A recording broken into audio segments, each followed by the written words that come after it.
viewers, I'm your host Uzma Jafri with another episode of South Asia Focus. Let's begin the show. It's been almost a year since the Government of India decided to get away with the individual and isolated status of Kashmir and lawfully placed it at par with other regions of the country. New Delhi has since then endeavoured to comprehensively consolidate the socio-economic and political foundations of the region and bust the false narratives being peddled across the globe by its neighbour Pakistan. Locals have hailed government policies saying the region is witnessing a rapid growth despite pandemic COVID-19 outbreak.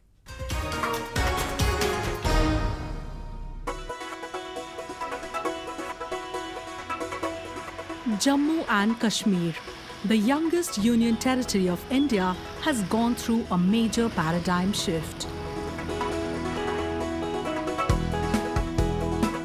In last 1 year, it has not only witnessed a fundamental shift in its administrative division, but the lifestyle of a common Kashmiri too has turned for better. In a bid to mainstream every single citizen of the valley, New Delhi has given a lease of life to a host of schemes spanning from development to education and employment. A package of around $10.7 billion or 800 billion Indian rupees was announced as early as few weeks into the formation of the new administrative body. People say they are delighted with government undertakings in the last few months as transparency has been maintained while enhancing the quality of service.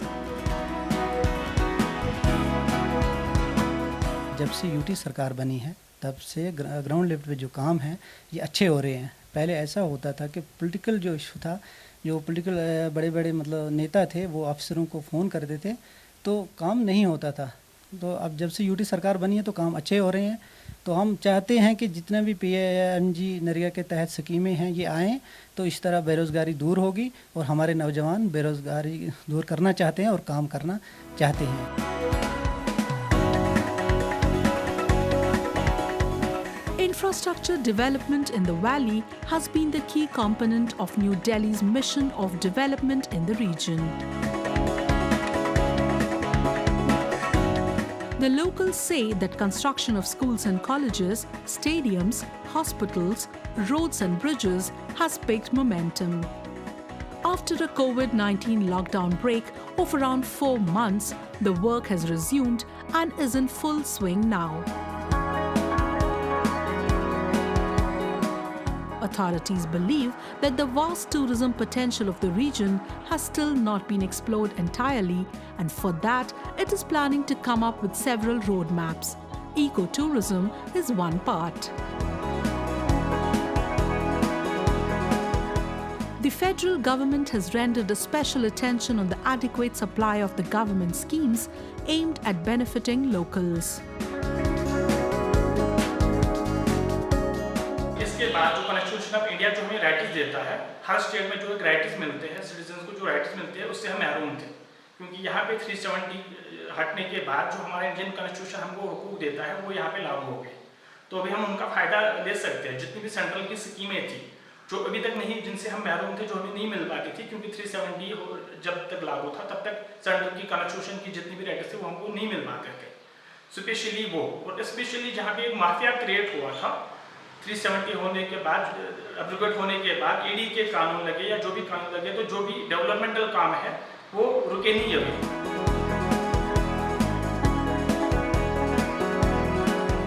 The youth of the region, which Pakistan has desperately tried to lure into activities of terrorism, have found greener pastures in their own backyard, with governments supporting their ambitions.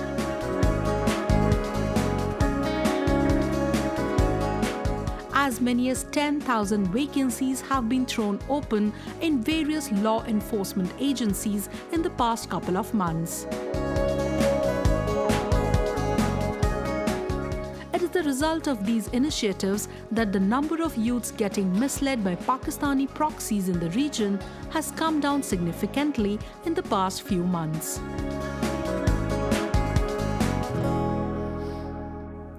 We are now joined by Dipankar Sen Gupta, professor at Jammu University, who has been critically observing the situation in the region for past 1.5 decades. Mr. Sen Gupta, how has situation evolved at the ground in Kashmir? And with government pumping in huge sums of money for the welfare of people, do you see a change in the Kashmir's socio-political and economic landscape? After its conversion into its reorganization, bifurcation and conversion into the union territories, the government is possibly spending the same amount of money, perhaps more in some areas. What is important is the effectiveness of this particular expenditure that has changed. Initially, this Jammu and Kashmir used to be the recipient of massive government largesse, but there was nothing to show on the ground. And the comparison I always make is with respect to neighboring Himachal Pradesh. If money is being spent on infrastructure, you should have roads, you should have power. Now you can see that in many districts, roads are being constructed, they are being blacktopped. The quality of infrastructure on the ground is visibly being improved. Now, has this led to change? I think we need time. Not even 1 year has elapsed since the momentous announcements of August 5th and 6th, 2019. And after that, you had COVID, and to a great extent, the energies and the attention of the administration are diverted or distracted towards tackling this very immediate pandemic. But there is no doubt that if you look at infrastructural activities on the ground, there is a buzz which has not been seen in Jammu and Kashmir for a long period of time. I think we have to give it time. But if this is the direction in which the government moves, within 2-3 years, I think the situation on the ground, both in the valley as well in Jammu, will have changed drastically. Moving on, the troubles of hundreds of thousands of people in South Asia who were already grappling with the rapid expansion of COVID-19 pandemic have compounded with the disaster that has come in the form of water. While a large number of people have died due to inundation of their habitations, hundreds of thousands others are either stranded or have been displaced completely by the deadly floods. Hundreds of people are stranded as the monsoon floods in Bangladesh have devastated country's towns and villages. 65 kilometers away from capital Dhaka, villagers in Laujahung have taken to boats and rafts to travel through the flood waters, with some even forced to swim their way out. Sandbag walls built in bid to protect the village have proven inefficient in containing the flow of the floods. With knee-deep water and a prediction of more rain, people have become helpless.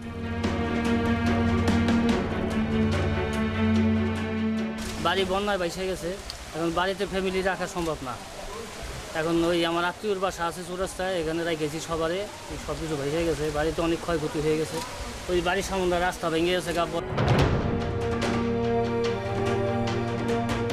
The floods are another headache for Bangladesh as it struggles to control the coronavirus outbreak with lockdowns across the country.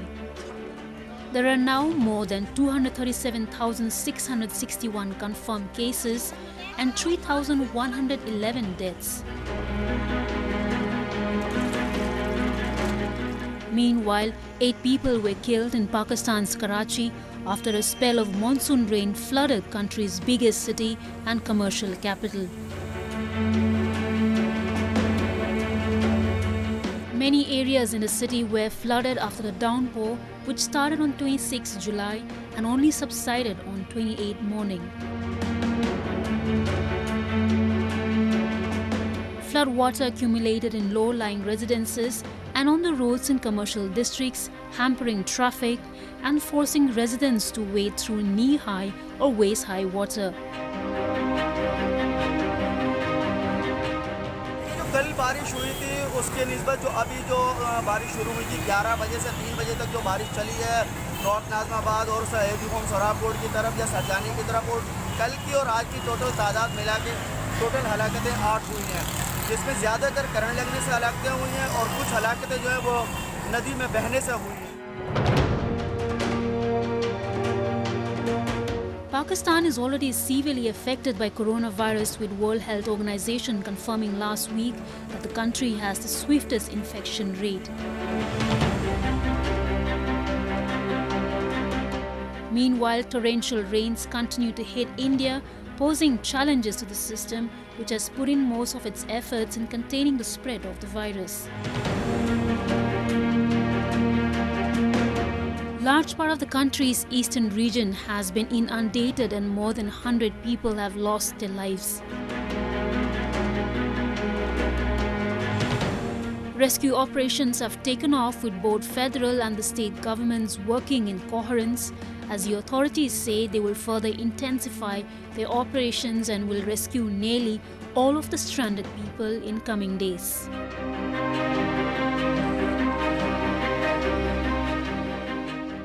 Moving on. The religious minorities, mainly Sikhs and Hindus, have for years been persecuted in Afghanistan. While they have been treated unequally by the Muslim majority societies, the state has constitutionally denied them higher ranks in the government. Taliban, on the other hand, have mercilessly picked, tortured and killed them.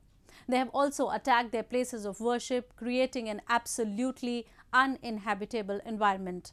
Minorities thereby are forced to flee and take refuge in other states or seek asylum from friendly countries. Today, we'll show you a delegation of Afghan Sikhs reaching India in the wake of these mounting anti-minority attacks. An 11-member Afghan Sikh delegation, which complains of religious persecution back in the war-ravaged nation, reached New Delhi last Sunday. This group says that the Taliban and the Islamic State, who refer to Sikhs and Hindus as pagans, have intensified their violence against minorities by several folds.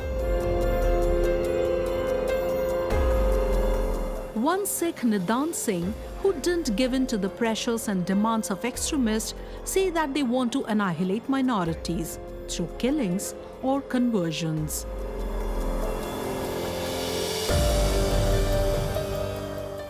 वो मेरे को तो गुरुद्वारे से ले गया, वो उधर 20 घंटे बाद पहुंच गए वहाँ पे, खून साफ रहा, शरीर सारा खून था। फिर वो रात सवेरे मेरे को निकाला, पेड़ नहीं होता, पेड़ के साथ मेरे को बांध लिया, इधर भी मारता है, इधर भी पीछे से भी मारता है। अभी ये नहीं है कि मेरे बिल्कुल क्या बोलूँ तेरे को, बिल्कुल पक्की है सब, मार पीट से। कभी क्या बोल रहा था, कभी क्या बोल रहा था, कभी बोलता मुसलमान बनो। मैंने बोला मुसलमान क्यों बनो, मेरा अपना धर्म है। On March 25 this year, the gunman attack by Islamic State on a Sikh temple in Kabul's Shore Bazaar Gurudwara claimed 25 lives. And it is not a one-off incident. Minorities, especially the Sikhs and Hindus, have been systematically targeted in the country. These minorities, who were 250,000 in number in 1978, have shrunk down to below 1,000 today. Hindus and Sikhs face a lot of discrimination in the public places, with their children in schools, with employment and work opportunities. The Afghan state doesn't permit a minority to even hold the highest office. The Taliban in the past have ordered the Sikhs to wear yellow armbands so they could be easily distinguished from the Muslim majority. India has time and again expressed apprehension over minority treatment in its neighboring nations and has come up with an act to bring back deprived citizens.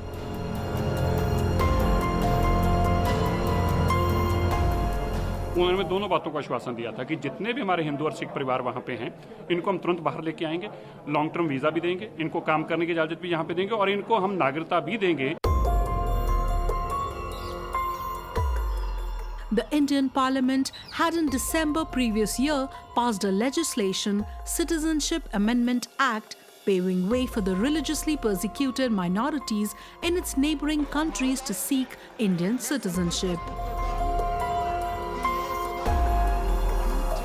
Under this act, India will provide citizenship to Buddhists, Christians, Hindus, Jains, Parsis and Sikhs who have been marginalized and assaulted by the majority. Sikhs from Afghanistan are also being brought back under this law.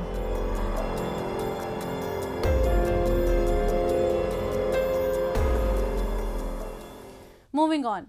When it comes to persecution, Pakistan tops the chart in South Asia or maybe across the globe too. It has illegally occupied hundreds of thousands of kilometers of land and has been misgoverning the people living in there. Political parties and common citizens in illegally occupied Gilgit-Baltistan took to streets against the arbitrary decision of Islamabad deferring local elections. People say that government is apprehensive of losing seats and hence it has blatantly disregarded the democratic exercises of elections. Political parties and commoners in the illegally occupied Gilgit-Baltistan took to streets of Gilgit against the government's decision of deferring scheduled elections at the pretext of coronavirus. They also protested against the cut down in the subsidy of wheat by the caretaker government. These people say that the ruling dispensation in Islamabad is fearful of losing elections in the region as they have misgoverned and the people are against them. Election पे ताखीर ना मंजूर, election पे ताखीर ना मंजूर। यहाँ गिलगित बल्तिस्तान के अंदर इंसानी बुनियादी हुकूक की पामाली हो रही है, क्योंकि जब किसी असेंबली का पीरियड पूरा होता है या असेंबली डिसॉल्व होती है तो उसके फ़ौरन बाद कुछ महीनों के अंदर मतलब दोबारा इंतखाबात होते हैं। यहाँ पे जो इंतखाबात लेट कराने का मकसद गिलगित बल्तिस्तान का बच्चा जानता है। इसका मैं तो ये कहूँगा कि गिलगित बल्तिस्तान के अंदर मौजूदा जो हुकूमत है, सिलेक्टेड गवर्नमेंट पाकिस्तान तहरीक इंसाफ, मेरे ख्याल में इनके पास इलेक्शन कंटेस्ट करने के लिए कैंडिडेट नहीं मिले थे, जिसकी वजह से इस इलेक्शन को मुलतवी किया गया। 33-member GB Assembly was dissolved on completion of its term on 23rd June and a caretaker government took charge of the affairs of the region. The next elections were scheduled to take place in mid-August. However, the federal government of Pakistan, which in real sense has all executive powers related to the region, has decided to postpone it. Locals say it is a well-planned strategy to take away even the bare minimum being offered to locals in the forms of subsidies and packages. हमें आने वाले इलेक्शनों से दूर रख के वफाक में जो selected हुकूमत बैठी है, मेरे गिलगित बल्तिस्तान के साथ वो खेल खेल रही है। आज हमसे 2 लाख बोरियां भी काटी जा रही है और इलाकों में जुल्म व ज़्यादती भी हो रही है। इंशाअल्लाह इस मिशन को हम गिलगित के कोने कोने तक पहुंचाएंगे। जिस तरह हम पहले भी 10 जिलों में गए हैं, अपने आवाम के हुकूक के लिए गए हैं हम, और हम गरीब आवाम को पहाड़ों से हम चौराहों को भी नीचे उतारेंगे और सीपे को बंद कर देंगे हम। The locals are suffering as the municipal corporations, which assume more powers by virtue of a dissolved assembly, have been deeply involved in corrupt practices. In a blatant dereliction of duty, even the fundamental needs of water and cleanliness have not been paid any attention by the authorities. Pakistan's Ministry of Kashmir Affairs and Gilgit-Baltistan, which claims to have been doing wonders for the region, has gone entirely missing from the scene. Moving on to Afghanistan, where a 16-year-old Negin Afshar is looking to ride her own path and encourage other women as a motocross athlete.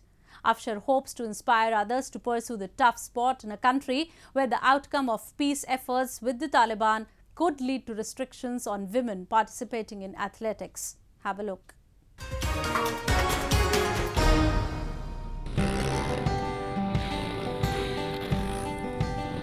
Wearing a white padded helmet and black and red motorbike tracksuit, 16-year-old girl from Afghanistan, Negin Afshar, could be any motocross enthusiast in the world.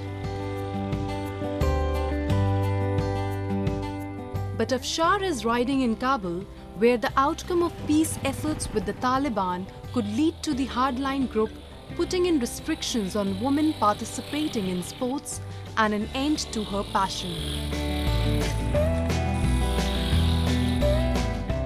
Born in the Afghan capital after the collapse of the Taliban era, Afshar joined the Motorcycle Federation of Afghanistan nearly a year ago to do motocross, an emerging new sport in the country. It is also a way to show that Afghan women can be tough too in a country where concerns are growing those hard-earned rights might be lost.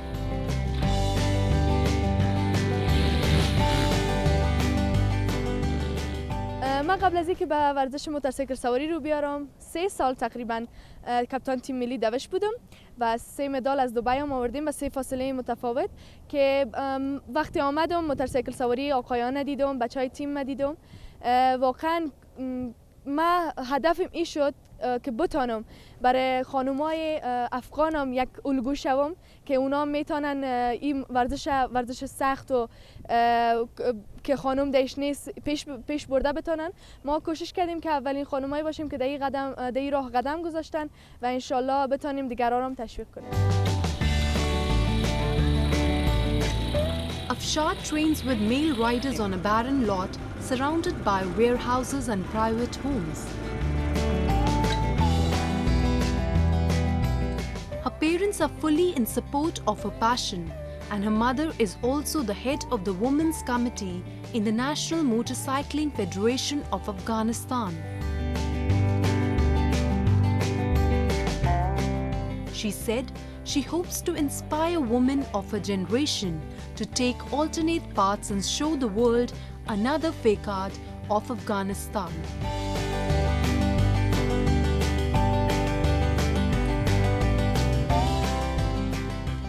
نه انشالله این اتفاق نمیفته به خاطر که دولت ما همچین اجازه را برای طالبان نمیتن، به خاطر از اینکه مهمترین مسئله که باید بین طالبان مطرح شود آزادی و حقوق زنای افغانستان است و اگر ما را بخواین از این حقوق ما سلب بکنن و نگذارن که ما از حقوق خود استفاده کنیم، ما احیانا یا که در روبروشان استاد میشه مقاومت میکنیم تا جایی که میتونیم و انشالله که نه از کشور خود خارج نمیشیم، انشالله در کشور خود باقی میمانیم و با کشور خود خدمت. The Taliban ruled in Afghanistan from 1996 to 2001 after seizing power following years of the civil war in the country and imposed many restrictions on women, including preventing them from doing any types of sports.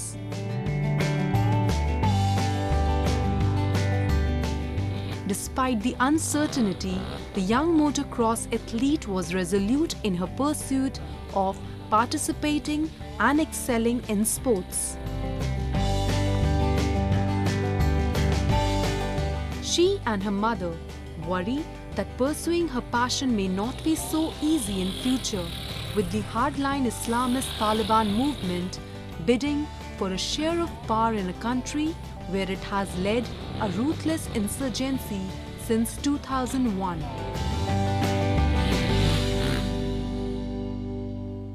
Women empowerment is one of the urgent requisites of the Afghan society. With that, we come to the end of this week's episode. See you next week. Goodbye and take care.